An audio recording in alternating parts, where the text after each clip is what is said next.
പ്രവർത്തകർക്കിടയിൽ തന്നെ അതിശക്തമായിട്ടുള്ള നേതൃത്വ വിരുദ്ധ വികാരമുണ്ട്. അതിൻ്റെ പ്രതിഫലങ്ങളാണ് കണ്ടുകൊണ്ടിരിക്കുന്നത്. അല്ല, നമ്മളങ്ങനെ എന്തിനേലും ഉപയോഗപ്പെടുത്തുന്ന ഒരു ശൈലിയില്ല. വർഗീയ പ്രത്യയശാസ്ത്രങ്ങൾ വിട്ട് ആര് വന്നാലും നമ്മളതിനെ രണ്ട് കൈ നീട്ടി സ്വാഗതം ചെയ്യും. മുൻപ് ഞാൻ സൂചിപ്പിച്ചിട്ടുണ്ട്, ബി ജെ പിക്കാരെല്ലാം ബി ജെ പിക്കാരായി തന്നെ നിൽക്കട്ടെ, ആർ എസ് എസ്സുകാരെല്ലാം ആർ എസ് എസ്സുകാരായി തന്നെ നിൽക്കട്ടെ എന്നുള്ള ഒരു തീരുമാനവും കോൺഗ്രസ്സിനില്ല. പരമാവധി ആളുകൾ കോൺഗ്രസ് മുന്നോട്ട് വയ്ക്കുന്ന മതേതര കാഴ്ചപ്പാടിനോടൊപ്പം പരമാവധി ആളുകൾ വരണം. ബി ജെ പി വിടണം, ആർ എസ് എസ് വിടണം. അത് ഏത് ആർ എസ് എസ് നേതാവ് പാർട്ടി വിട്ടാലും അവർ ആ വർഗീയ ചേരിയിൽ നിന്ന് ഒരാൾ കുറഞ്ഞാൽ അത്രയും നല്ലത്. അതാണല്ലോ മതേതരത്വത്തിൻ്റെ വിജയം. അതിനെ സ്വാഗതം ചെയ്യും.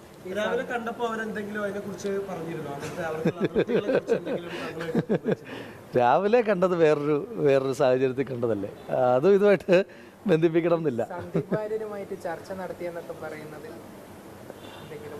എനിക്കറിയില്ല അതിനെപ്പറ്റി ശ്രീ സന്ദീപ് വാര്യർ തന്നെയാണ് പറയേണ്ടത്. അതിനെപ്പറ്റി എനിക്കറിയില്ല.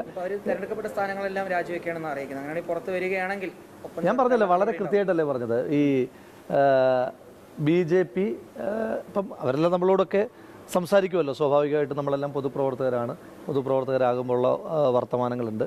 പിന്നെ മാത്രമല്ല, പാലക്കാട് ഇങ്ങനെ മാറുകയാണല്ലോ. പാലക്കാട് മാറുമ്പം പാലക്കാടിൻ്റെ പുതിയ വികസന കാഴ്ചപ്പാടുകൾക്കൊപ്പം കുറേയേറെ ആളുകൾ, ഞാൻ ഈ തെരഞ്ഞെടുപ്പിൻ്റെ സമയത്ത് സൂചിപ്പിച്ചത് ഞാനിപ്പോൾ ഓർമ്മപ്പെടുത്തുന്നു. ശ്രീ സന്ദീപ് വാര്യർ ഒരു പേരല്ല, അല്ലെങ്കിൽ ഇനിയും വരാൻ പോകുന്ന ഒരുപാട് കാര്യങ്ങളുണ്ട്. കാരണം പാലക്കാട് മാറുകയാണ്.